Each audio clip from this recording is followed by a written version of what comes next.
Povodom obljetnice pada grada Vukovara, Izaslanstvo Hrvatske demokratske zajednice 1990, predvođeno predsjednikom stranke gospodinom Martinom Ragužem i glavnim tajnikom Ilijom Citanovićem, uz nazočnost brojnih članova mladeži položilo je svijeće na spomen obilježju u Vukovarskoj ulici u Mostaru.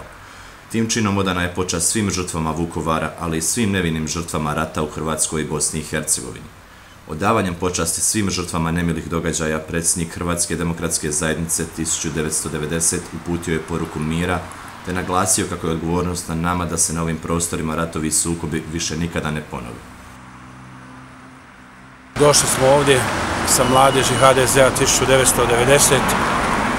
1990 odati počast herojima Vukovara, braniteljima, nevinim žrtvama, stradalnicima.